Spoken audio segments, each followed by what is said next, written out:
We've seen a lot of great equipment at the show, NAB show, but really it's not the equipment, it's the artists who make it come to life. And that's who we're honored to have with us tonight. We've created the CineStyle profile, and we have obviously 25 looks with our color assist. But when you sit with a colorist and when you're shooting, are you influencing the look and the final color? Is the colorist coming in, or is it collaborative? It's a balancing, and you try to influence your internal look that you, as a DP, when I read a script, I see an image. Everybody has an approach to when they read the script. Start with what you're trying to achieve with your script. Find the places and times of day that set up your photograph for the best success in the first place.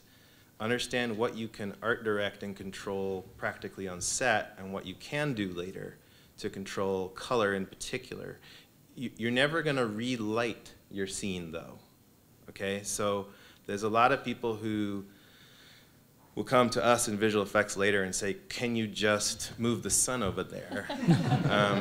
And one of my rules is no matter how tired I am, no matter what time of the night it is, or the morning early, I'll always make sure that I make the time to sit down with a DP or a colorist and have a clear conversation with references and go watch a movie with them and say, you see this scene? I just love the way the light falls, but the shadow's a little bit harsh for me, or I don't like when there's too much fill into the eyes. Color, to me, is what sets the story from the director. You get inside the director's mind, try to anyway, and augment that story.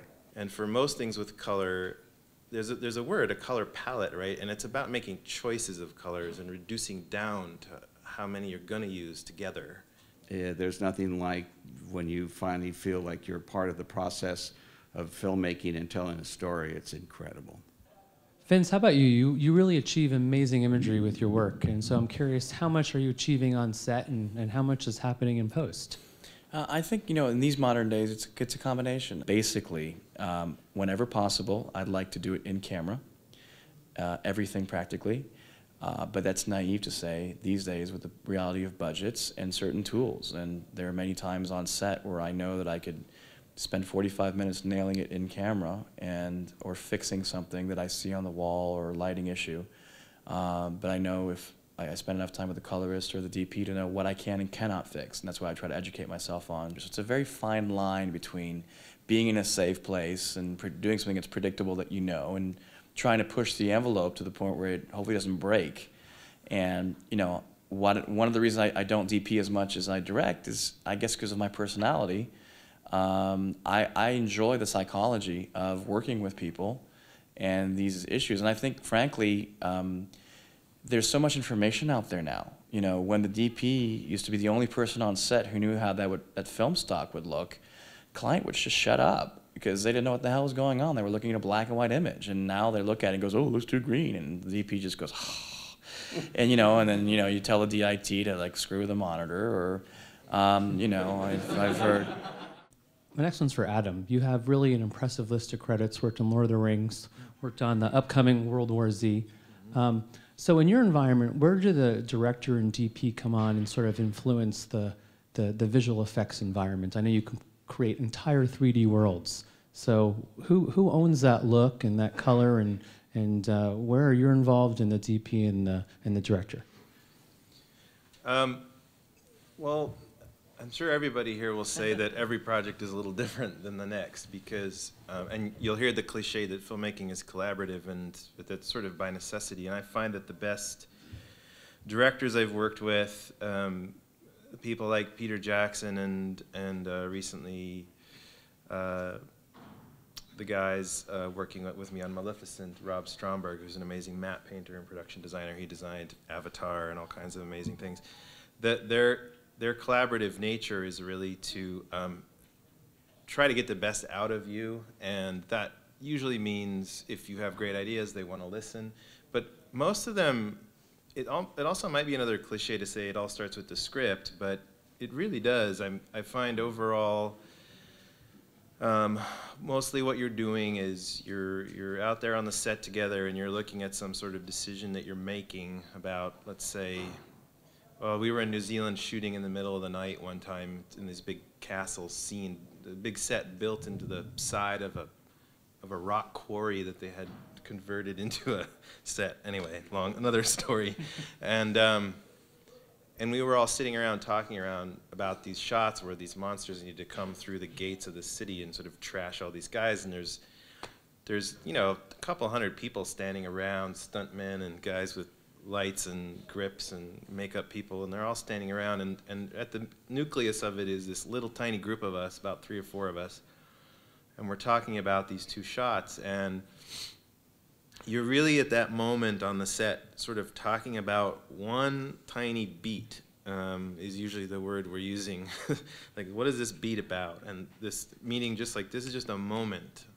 And in this moment, you're sort of thinking about, well, what does the audience know? What are they thinking about? What are the characters doing? And what are we trying to do with this shot right here? Because it's just literally one shot. And I find that the funnest thing Ron's talking about there, the working with people and learning and evolving, is it might be me, the DP, the first assistant director who's running the whole set, and the director, all standing there trying to understand, well, what is visual effects going to do with this thing later? What can we shoot now practically? What's actually something we can achieve today? Because we only have, like, 20 minutes to do this, and we got to move on to the next thing. And on the spot, they're often asking me, how much is it going to cost if you do this or if I do this? And I try to be as vague as possible, but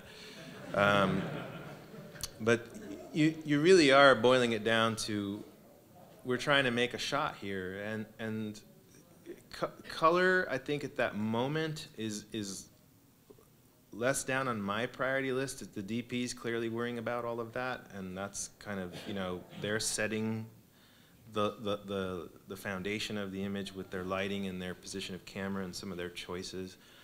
And at that time, we were just figuring out how we could practically achieve the lighting of a huge space and how we were going to work together later in post to create this impression of atmosphere and depth staging of how these guys running in the foreground and shooting arrows were going to read against the wall of the castle that isn't there, but you have to imagine it's going to be there. So that's just like the typical setup by setup routine. You need to know your script. You need to know the beat you're trying to achieve. The DP is your boss for the image, so they're setting up by shooting the practical stuff. They're setting up everything I'll do later. I'm going to be matching to that. But of course, we all in post will be going through finding the movie as well. So for all of the intention behind following a script, post-production is as much a discovering of what the movie has become as any other stage, and that's in the editing, that's in the coloring, that's in the visual effects. So Bob, there's many filmmakers in the room here. Most of us can't afford a Technicolor DIT editor, but maybe you can shed some light how everything comes together, from the visual effects, from the color, in sort of your environments, and how you make the magic come to life. Well, it's a process that evolves. I mean, when I get the cut, I'm on the finishing end of it. So we've already done dailies, and we've given all this stuff to editorial, and they've made all their creative choices about the scenes they want to use, and then we collect all the data and put that all together. Like the Gangster Squad thing you saw, that was shot with like 5 different cameras, spherical, anamorphic. It was an anamorphic movie, but everything had to be formatted to a particular format because it is all going out as one particular geometry. And we have an imaging department that we establish all this stuff at the very beginning of how we're going to treat this movie and how everything's going to get formatted. So, and then there's a lot of retiming of shots. They shot a lot of phantom footage in that movie where it's a very high frame rate, so everything's in slow motion. They're adding all the muzzle flashes and all these things. And then we're retiming their high-speed footage to speed up and slow down to change the action. So we do all this in the DI process before it gets to color. So there's a lot that goes on that I guess people don't even realize, but it looks good on the screen, so if you don't notice it, I guess we did a good job.